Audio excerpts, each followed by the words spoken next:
O apóstolo Paulo continua agora dando as explicações acerca da ressurreição. Como ele já demonstrou nos textos passados, que lemos ontem e anteontem, a ressurreição existe. A ressurreição do Senhor Jesus Cristo atesta esta ressurreição de mortos. E agora, então, considerando que a ressurreição existe, como será o corpo daqueles que morreram? Em que corpo eles vêm? Como é que eles ressuscitam? E Paulo continua agora no capítulo 15 de 1 Coríntios, explicando. Vou ler o verso 35, a partir do verso 35. Mas alguém dirá: como ressuscitam os mortos e em que corpo vêm? E Paulo argumenta: insensato, o que semeiais não nasce se primeiro não morrer. E quando semeias, não semeias o corpo que há de ser, mas o simples grão, como de trigo ou de qualquer outra semente. Mas Deus lhe dá o corpo, como lhe aprove dar a cada uma das sementes o seu corpo apropriado. Paulo está dizendo assim: para produzir frutos, a semente tem que morrer, para deixar de ser semente, para se tornar planta. E ele está dizendo agora, ele quer dizer o seguinte: para se tornar ressuscitado, o teu corpo carnal, o teu corpo humano tem que morrer e você vai receber um novo corpo, conforme Deus quer, um corpo apropriado para a ressurreição. Continuando no verso 39, nem toda a carne é a mesma, porém uma é a carne dos homens, outra dos animais, outra das aves e outra dos peixes. Também há corpos celestiais e corpos terrestres, e sem dúvida uma é a glória dos celestiais e a outra a dos terrestres.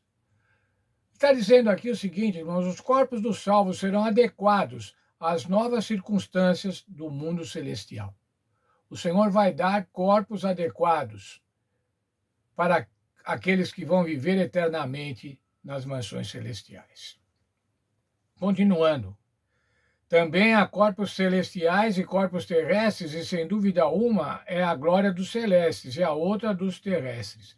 Uma é a glória do sol, outra é a glória da lua, outra a glória das estrelas, porque até entre estrela e estrela há diferença de esplendor. A glória do corpo ressuscitado excede a do corpo anterior, caracterizado pela nossa condição terrena e decaída. Assim como trouxemos uma imagem do que é terreno, devemos trazer uma imagem do que é celestial. Mas continuando aqui a partir do verso 42. Pois assim também é a ressurreição dos mortos. Veja, ele está explicando.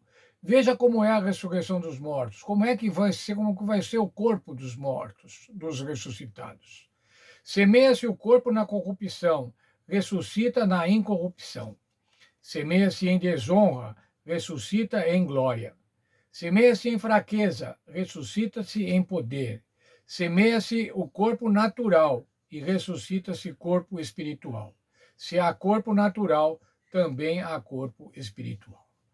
Veja aqui, Paulo dá os contrastes, contrastes entre o corpo físico atual, temporal, e o corpo ressuscitado. O corpo atual é terreno, o corpo ressuscitado é celestial. O corpo atual é corruptível. Nós vemos isso, os corpos atuais adoecem, morrem. O corpo celestial é incorruptível. O corpo atual, ele é fraco. O corpo celestial, ressuscitado, é poderoso. O corpo natural, o corpo sepultado, o corpo atual é natural. O corpo ressuscitado é espiritual. Bem, mas então vai ver outro corpo? Veja o texto da nossa lição. Isso não significa ausência de continuidade entre ambos. O uso do termo grego soma, que quer dizer corpo, tanto para o corpo sepultado como para o corpo ressuscitado, indica continuidade. Por outro lado, os quatro contrastes que tratamos assim, terreno, corruptível, fraco e natural, se contrapondo ao celestial e incorruptível, poderoso e espiritual, indica descontinuidade. Nosso novo corpo, graças a Deus, não será o mesmo corpo sujeito à decadência que temos agora. Será um corpo diferente, será um corpo poderoso, será um corpo espiritual. Mas um corpo, o mesmo corpo.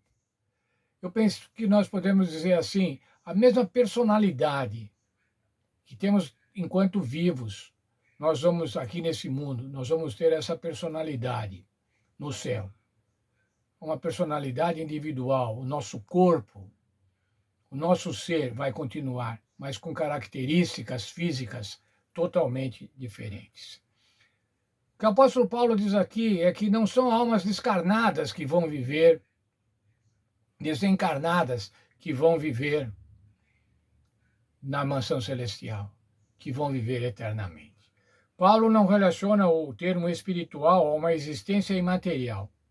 Em outra passagem, ele explica que Jesus transformará o nosso corpo humilhado, tornando-o semelhante ao seu corpo glorioso.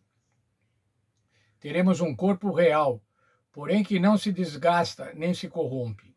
Como tudo que conhecemos envolve decadência, doença e morte, é difícil imaginar a vida sem essas coisas, mas é exatamente isso que nos é prometido. Sabe, irmãos, é difícil para nós, eu penso o seguinte, é impossível para nós compreendermos plenamente como vai ser o nosso corpo espiritual, o nosso corpo imortal, o nosso corpo incorruptível, o nosso corpo celestial.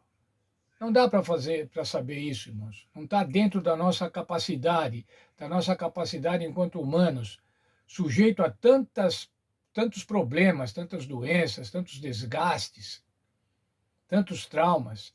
Não dá para a gente entender o que é um corpo que não vai estar sujeito a nenhum desses problemas que nós temos aqui na Terra. É difícil de imaginar. É impossível conceber plenamente. Mas eu quero ler, para concluir o estudo de hoje, o texto de 1 Coríntios 2:9. Palavras do apóstolo Paulo, falando sobre o que o Senhor tem preparado para os seus filhos. Nenhum olho viu, ouvido nenhum ouviu, nem jamais o coração do homem percebeu as coisas maravilhosas que Deus preparou para aqueles que o amam. Quando fala aqui, jamais o coração dos homens percebeu, quer dizer, a mente do homem nunca conseguiu imaginar o que o Senhor tem preparado, as maravilhas que o Senhor tem preparado para aqueles que o amam. Eu penso, irmãos, que a gente deve procurar imaginar o que o Senhor tem preparado. Mas saiba o seguinte, por mais que você imaginar, por melhores coisas que você imaginar, o Senhor tem preparado coisa muito melhor, infinitamente melhor. Que Deus nos abençoe, que a gente fique tranquilo. Que a gente fique tranquilo sabendo que os nossos queridos que morreram descansam no Senhor, estão aguardando a ressurreição para receber um novo corpo. Nós que estamos vivos, possivelmente vamos ver o Senhor Jesus voltar, ou se descansarmos, vamos também estar aguardando a volta do Senhor Jesus. Se estivermos vivos, vamos ser transformados. Por quê? Porque na esfera celestial, na maneira celestial de viver, os nossos corpos como são hoje não servem. Eles vão ser refeitos. Eles vão ser refeitos e dado poder, dado glória, a glória que o Senhor Jesus propicia para cada um de nós. Que Deus nos abençoe, então, nesse sentido, e possamos estar tranquilos. Na ressurreição, nós vamos ter o nosso corpo, a nossa personalidade, mas nem um pouco sujeito aos problemas que temos hoje. Vamos viver uma vida eterna, saudável e feliz.